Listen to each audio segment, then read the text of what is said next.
بسم اللہ الرحمن الرحیم۔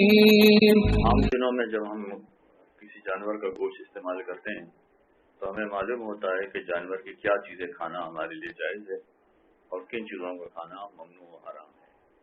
لیکن جب قربانی کی جاتی ہے تو بقرعید میں قربانی میں پورا جانور ہمارے سامنے ہوتا ہے، لہذا یہ اندازہ نہیں ہو پاتا ہے بسا اوقات کہ جانور کی کون سی چیزیں کھانا صحیح نہیں ہے۔ وہ کئی چیزیں ہیں کہ جن کا کھانا صحیح نہیں ہے اور ان میں سے زیادہ تر چیزیں ایسی ہیں کہ جو ہم نہیں کھاتے ہیں، مگر کچھ چیزیں ایسی ہیں کہ جن کی جانب توجہ دلانا ضروری ہے۔ مثلا 6 چیزیں ایسی ہیں کہ جو ہمارے یہاں کم از کم اہل تشیع کے یہاں کھانا جائز نہیں ہے۔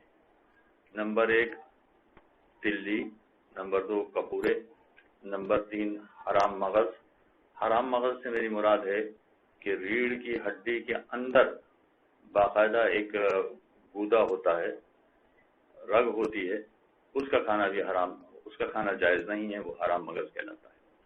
اور اسی طرح سے ریڑھ کی ہڈی کی دونوں طرف رگیں ہوتی ہیں، دائیں جانب بھی اور بائیں جانب بھی، ان دونوں رگوں کا کھانا بھی جائز نہیں ہے۔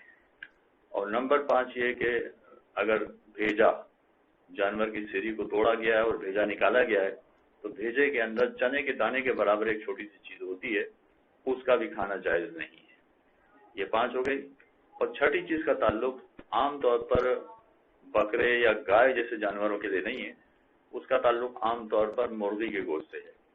مرغی کے گوشت کو جب ہم کھاتے ہیں، چاہے وہ بروس کی صورت میں ہو یا ٹکے کی صورت میں ہو، تو اس میں کچھ ایسی رگیں آ جاتی ہیں کہ جس میں محسوس ہوتا ہے کہ اس کے اندر خون ہے۔ تو چونکہ خون بھی کھانا حرام ہے اور رگوں کے اندر ہمیں خون نظر آ رہا ہوتا ہے، تو وہ رگیں بھی نہیں کھا سکتے ہیں جن کے بارے میں معلوم ہے کہ ان میں خون ہوتا ہے۔ خصوصیت سے جب ران کا حصہ کھایا جائے تو اس میں اس طرح کی رگیں نظر آتی ہیں۔ چونکہ اس میں خون موجود ہوتا ہے، اگرچہ وہ پک گیا ہے لیکن اس کے باوجود اس کا کھانا جائز نہیں۔ تو یہ 6 چیزیں ایسی ہیں کہ جن کا کھانا جائز نہیں ہے۔ اس کے علاوہ بھی کچھ چیزیں ایسی ہیں کہ جن کا کھانا جائز نہیں ہے، جو ہمارے یہاں ویسے بھی نہیں کھائی جاتی ہیں، لیکن برادران اہل سنت کے یہاں کچھ چیزیں کھائی جاتی ہیں۔ مثلا تلی ہے یا کپورے ہیں، یہ ان کے یہاں کھائے جاتے ہیں، ہمارے یہاں یہ کھانا جائز نہیں ہے۔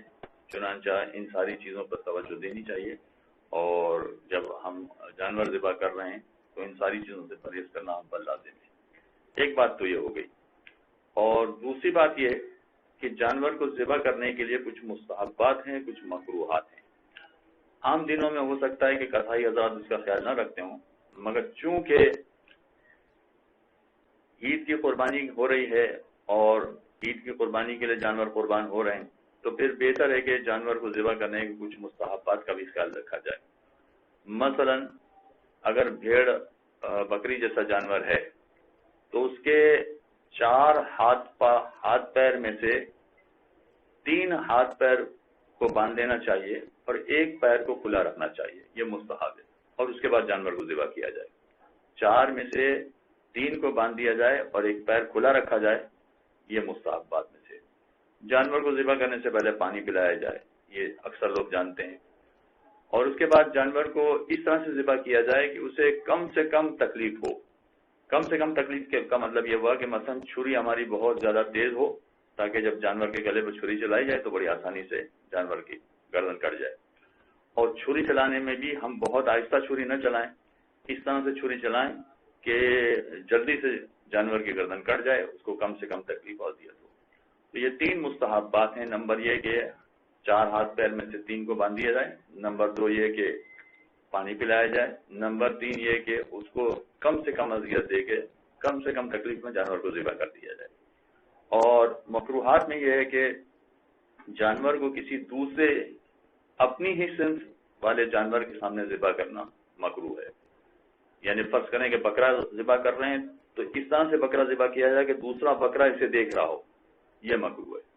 لیکن اگر گائے دیکھ رہی ہے یا دوسرے جانور دیکھ رہے ہیں تو کوئی حرج نہیں ہے۔ اور دوسرا مکروہ یہ ہے کہ خود جانور پالا ہو اور جس جانور کو خود پالا ہو اسے خود ذبح کریں، یہ بھی مکروہ ہے۔ لیکن اگر فرض کیجئے کہ جانور خود پالا ہے لیکن ذبح کرنے والا قصائی ہے یا کوئی اور شخص ہے تو کوئی حرج نہیں۔ جس جانور کو خود پالا ہے اسے خود اپنے ہاتھوں سے ذبح کرنا یہ مکروہ ہے۔ وصلی اللہ علی محمد وآلہ اللهم صل على محمد وآل محمد.